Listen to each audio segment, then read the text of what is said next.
शांति। मीठे बच्चे, तुम्हें बाप द्वारा बाप की लीला अर्थात ड्रामा के आदि मध्य अंत का ज्ञान मिला है। तुम जानते हो अब यह नाटक पूरा होता है, हम घर जाते हैं। आज का प्रश्न है, स्वयं को बाप के पास रजिस्टर कराना है तो उसके लिए कौन सा कायदा है? उत्तर, बाप के पास रजिस्टर होने के लिए पहला बाप पर पूरा बलि चढ़ना पड़ता है। अपना सब कुछ भारत को स्वर्ग बनाने की सेवा में सफल करना होता है। संपूर्ण निर्विकारी बनने का कसम उठाना पड़ता है और फिर रहकर भी दिखाना होता है।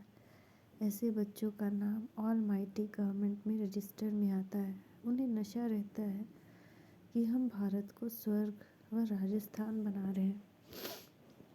हम भारत की सेवा के लिए बाप पर बलि चढ़ते हैं। आज का गीत है ओम नमः शिवाय। ओम शांति। जिसकी महिमा में ये गीत है वही बैठकर अपनी रचना की महिमा सुनाते हैं, जिसको लीला भी कहा जाता है। लीला कहा जाता है नाटक को और महिमा होती है गुणवान की। तो उनकी महिमा सबसे न्यारी है। मनुष्य तो जानते नहीं, बच्चे जानते हैं कि उस परम पिता परमात्मा का ही इतना गायन है, जिसकी शिव जयंती भी अब नज़दीक है। शिव जयंती के लिए यह गीत भी अच्छा है। तुम बच्चे उसकी लीला को और उनकी महिमा को जानते हो, बरोबर यह लीला है। इसको नाटक ड्रामा भी कहा जाता है। बाप कहते हैं देवताओं से, मेरी लीला न्यारी है, हर एक की अलग अलग लीला होती है। जैसे गवर्नमेंट में प्रेसिडेंट का, मिनिस्टर का मर्तबा अलग अलग है ना। अगर परमात्मा सर्वव्यापी होता तो सबकी एक एक्ट हो जाती। सर्वव्यापी कहने से ही भूख मरे हैं।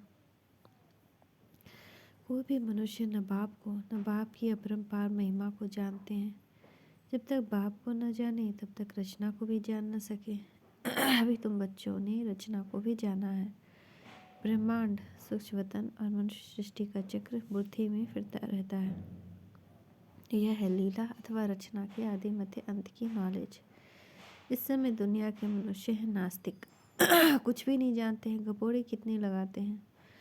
साधु लोग भी कॉन्फ्रेंस आदि करते रहते हैं। बेचारों को यह पता ही नहीं कि अब नाटक पूरा होता है, अभी कुछ टच होता है, जबकि नाटक पूरा होने को आया है। अभी सब कहते हैं राम राज्य चाहिए। कृष्ण के राज्य में ऐसे नहीं कहते थे कि नया भारत हो। अभी बहुत दुख है तो सभी आवाज़ करते हैं कि हे प्रभु दुख से छुड़ाओ।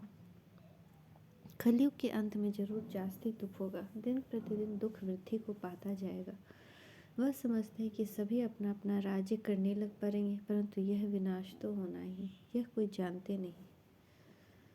तुम बच्चों को कितना खुशी में रहना चाहिए। तुम किसको भी ये कह सकते हो कि बेहद का बाप स्वर्ग रचता है, तो बच्चों को भी स्वर्ग की बादशाही होनी चाहिए। भारतवासी खास इसके लिए याद करते हैं, भक्ति करते हैं, भगवान से मिलना चाहते हैं। श्री कृष्ण पुरी में जाना चाहते हैं, जिसको ही स्वर्ग कहते हैं, परंतु यह नहीं जानते कि सतयुग में ही श्री कृष्ण का राज्य था। फिर अभी ये कलयुग पूरा होगा, सतयुग आएगा, तब फिर श्री कृष्ण का राज्य होगा। यह तो सभी जानते हैं कि शिव परमात्मा की सभी संतान हैं। फिर परमात्मा ने नई सृष्टि रची होगी तो जरूर ब्रह्मा के मुख द्वारा रची होगी। ब्रह्मा मुख वंशावली तो जरूर ब्राह्मण कुलभूषण होंगे। वह समय भी संगम का होगा। संगम है कल्याणकारी युग, जब परमात्मा ने बैठ राजयोग सिखाया होगा। अभी हम हैं ब्रह्मा मुख वंशावली ब्राह्मण। बाकी तुम कहेंगे हम कैसे माने कि ब्रह्मा के तन में परमात्मा आकर राजयोग सिखाते हैं।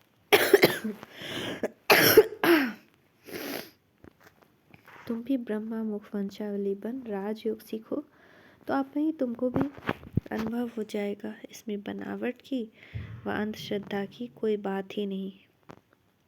अंधश्रद्धा तो सारी दुनिया में है, इसमें भी खास भारत में गुड़ियों की पूजा होती है। आइडल प्रस्त भारत को ही कहा जाता है। ब्रह्मा को कितनी भुजाएं देती है? अब ये कैसे हो सकता है? हाँ, ब्रह्मा के बहुत बच्चे हैं। जैसे विष्णु को 4 भुजाएं दिखाते हैं, 2 लक्ष्मी की, 2 नारायण की। वैसे ब्रह्मा के भी इतने बच्चे होंगे। समझो 4 करोड़ बच्चे हों तो ब्रह्मा की 8 करोड़ भुजाएं हो जाएं, परंतु ऐसे है नहीं। बाकी प्रजा तो जरूर होगी, यह भी ड्रामा में नोंद है। बाप आकर ये सब बातें समझाते हैं, वह तो समझ नहीं सकते कि आखिर क्या होना है। कितने प्लान्स बनाते हैं, किस्म किस्म के प्लान्स बनाते हैं। यहाँ बाबा का तुम बच्चों के लिए एक ही प्लान है, और यह राजधानी स्थापन हो रही है।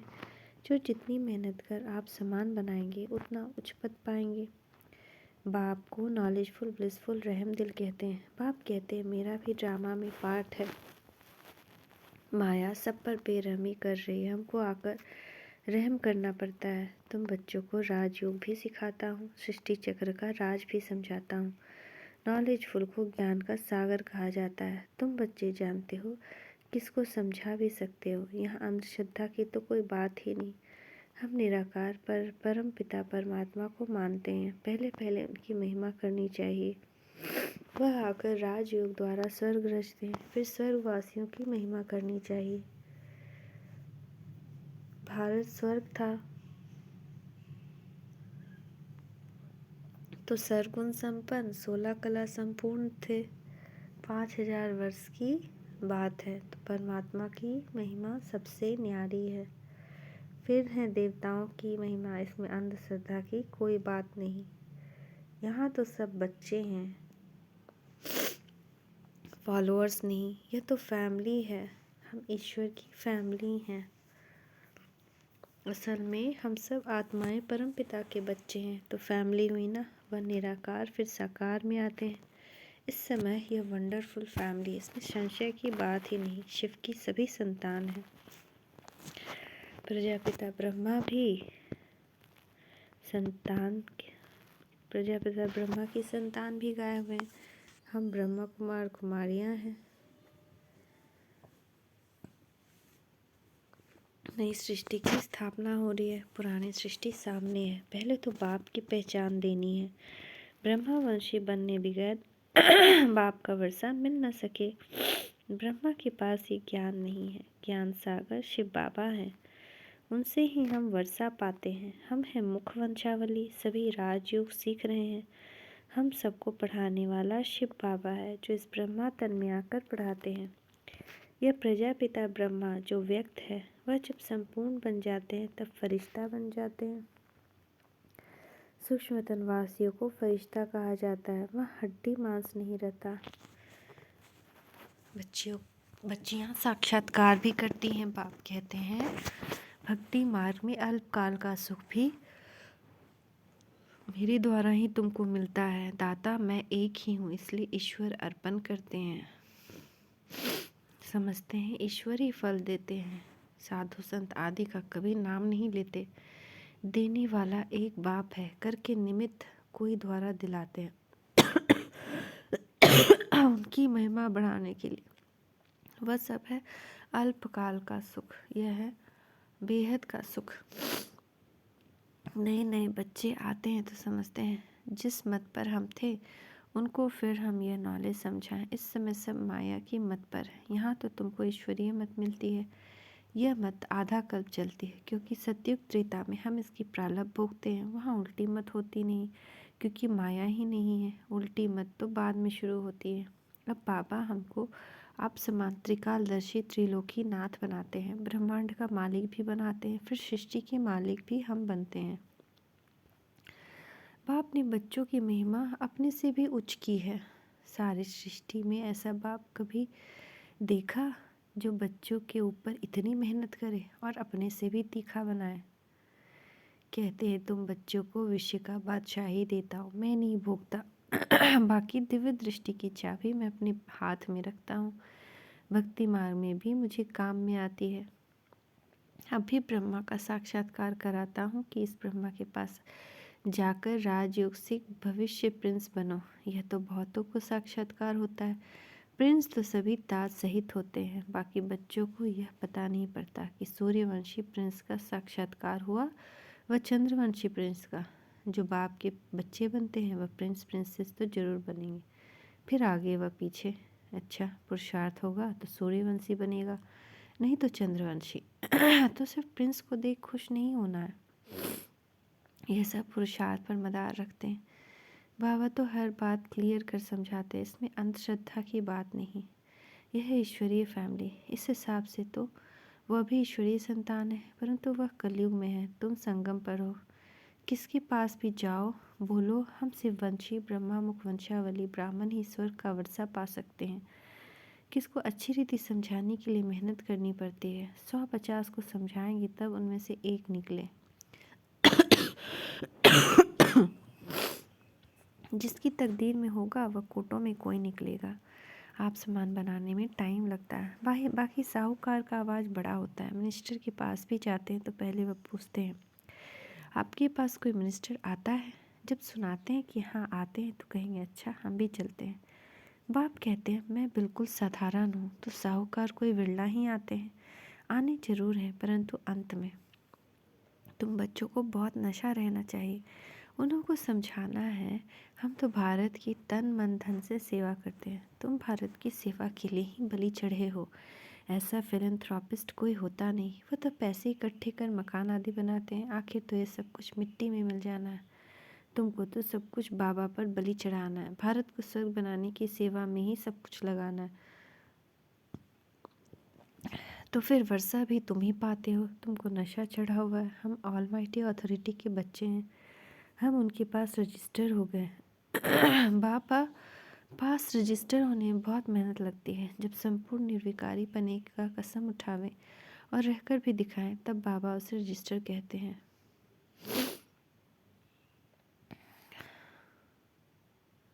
बच्चों को बहुत नशा रहना चाहिए कि हम भारत को स्वर्ग व राजस्थान बना रहे हैं, तब उस पर राज्य करेंगे। अच्छा मीठे मीठे सिकी लदे बच्चों प्रति माता पिता बाप दादा का याद प्यार और गुड मॉर्निंग। रूहानी बाप की रूहानी बच्चों को नमस्ते, रूहानी बच्चों की रूहानी माता पिता बाप दादा को याद प्यार गुड मॉर्निंग। नमस्ते बाबा नमस्ते, शुक्रिया बाबा शुक्रिया। धारणा के लिए मुख्य सार, हम ईश्वरीय संतान एक ईश्वर की फैमिली के हैं। हमें अभी ईश्वरीय मत मिल रही है, इस रूहानी नशे में रहना है, उल्टी मतों पर नहीं चलना है।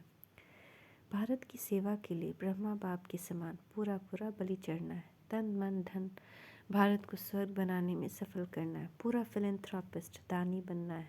वरदान देखिए प्यारे बाप दादा का वरदान ही हंसता हमारे ऊपर। बाबा कह रहे हैं बच्चे, मीठे बच्चे, परमात्मा प्यार की छत्र छाया में सदा सेफ रहने वाले, दुखों की लहरों से मुक्त भवा।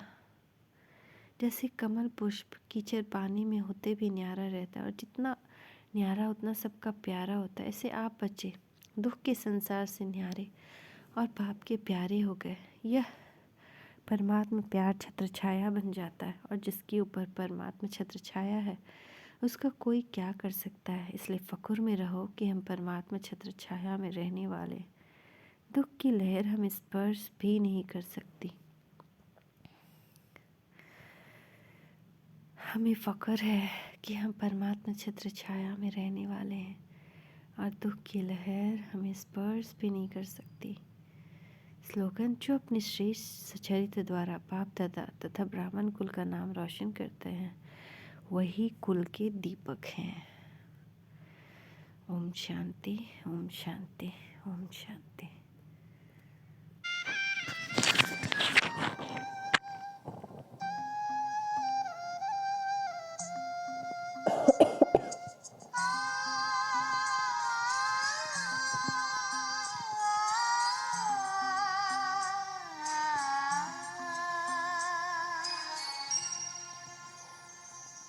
प्रभु से मिला है जीवन, प्रभु को कर दे अर्पण।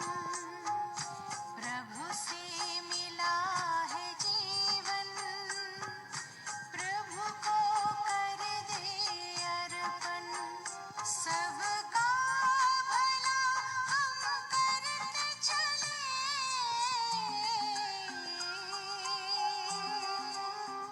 सबका भला हम करते चले, हर्षित हो धरा गगन।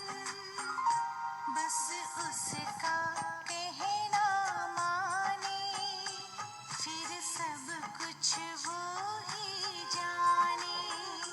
बस उसका कहना माने, फिर सब कुछ वो ही जाने। प्रभु से मिला